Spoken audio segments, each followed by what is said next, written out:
namamatay sa takbo. Ayan. Hindi magamit. Posibleng maging sira nito. Injection pump, ano lang ang gagawin? Sasalo sa machine. Kaya isasalo doon sa machine tong. Ano kuya? Babaklasin, titingnan to, tatagal to cover. Sisilipin lang natin yung harapan kung may natagas doon.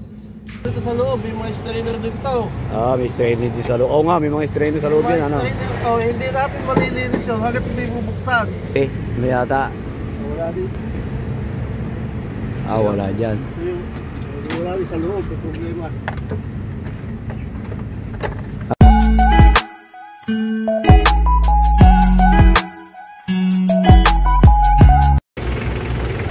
Guys, magandang araw sa inyo guys. Ayan, meron tayong may problema dito yung kanilang L3 namamatay sa takbo. Ayan, hindi magamit. May nag-suggest na mekaniko na fuel pump daw. Ayan, pero nung pinatan nila ng fuel pump, ganun pa rin. Ayaw pa rin tumakbo ng ayos, tumatakbo pero namamatay siya pagka medyo matagal na tumatakbo. Kumbaga wala doon sa natin, wala doon sa yung ng mekaniko, wala doon ng problema, kundi sa injection pump, wala sa fuel pump kasi pinapalitan ng mekaniko. Kaya baka paayos natin itong injection pump nito. Kaya chinecheck ng ating mga anong posibleng maging sira nito? Injection pump, ano lang ang gagawin? Sasalo sa machine. Kaya isasalo doon sa machine itong injection pump nito. Kung sakasakali, kung ipapagawa ng ating customer. Yan. Kaya ma'am, mag-decision niya kung ano.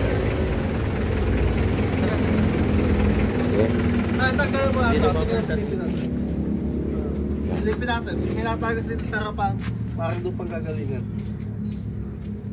Ano kuya? Babaklasin, titingnan to, tatagal to cover. Sisilipin lang natin yung harapan kung may natagas doon. Diba, pag natagas doon, patirik-tirik nga yan. Swerte, yun lang ang magiging problema. Ibababa din yung yan. Ibababa din yung Ayun. Parang may tama yung camshaft, pag may leak yun. Ayun. Yan, checkin pa natin. Sabi ng mekaniko dito, fuel. Ay, isa dito sa mekaniko dito, papasang. Yan. May sisilipin tayo dito sa may harapan. Kung kung may tagas. Kung may tagas dito sa may harapan na yan. Para makasigurado. Yung mga strainer dito sa loob, may mga strainer dito. May strainer dito sa loob. Oo nga, may mga strainer sa loob yan. Hindi natin malilinis yun hanggat hindi bubuksan. Yun. Yan, sinecheck pa lang natin calibration kung talagang injection pump natin makalaman yan. Sinecheck yan po sa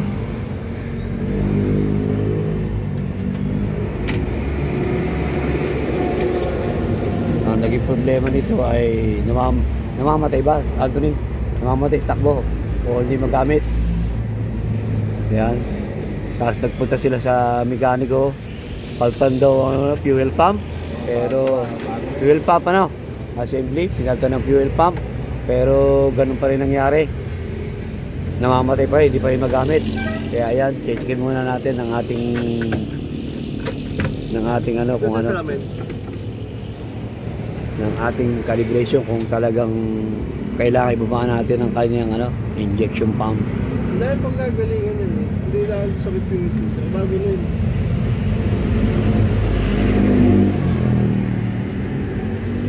Yan, gumamit na ng lente. Ano yata? Wala dito. Wala dyan. Wala din sa loob, may problema. Walang tagas dyan. May filter kasi sa loob. Talagang may problema yung injection pump. Kailangan ibaba. Ayan guys, injection pump talagang may problema. Sinilip na natin ang ating calibration. Talagang walang makita sa labas. Hindi na sana kung doon may problema. Pero talagang kailangan ibaba ang injection pump nito. Kailangan i-calibrate ang mga Hindi pa bubusan nito, sigurado. Wala mo pang gagalingan. Talagang yun lang problema. Kailangan mo ba ano, injection pa, palta ng mga ano.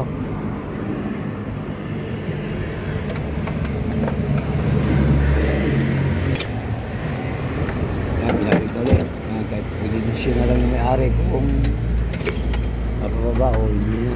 O depende sa may-ari kung ano mag-edisyon. Bababa o hindi. Yung ating injection pang guys, baka kayo maka-experience talaga. Yung medyo namamatay at ay hindi nila magamit, namamatay sa takbo. Ayan. Dapat pumunta kayo doon sa talagang eksperto. Kasi katulad to, sayang nakapaggastos ng fuel pump. Medyo mahal din yung fuel pump. Bumili sila ng fuel pump para palitan, tapos ganoon din lang pala. Ayan, dapat kung talagang ano kayo, doon kayo pumunta sa talagang eksperto sa mga ganyang ano problema para hindi kayo makagastos ng malaki guys. Ayan ha. Tip yung guys ha.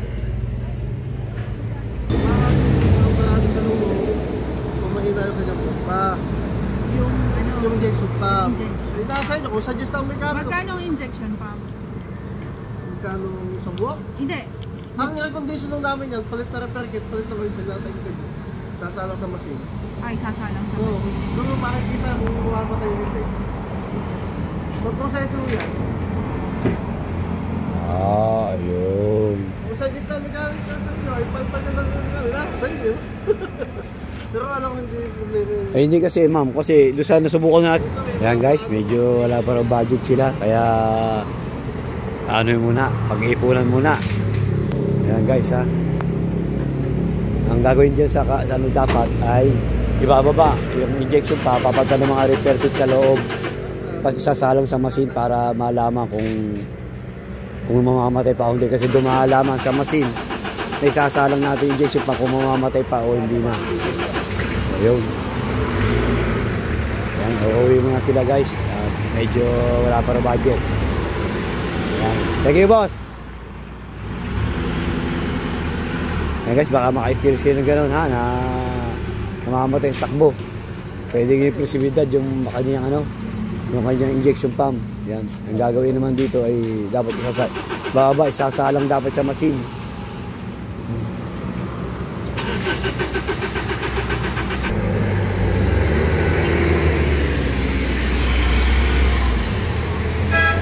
Yan guys, hindi mo na pinagawa.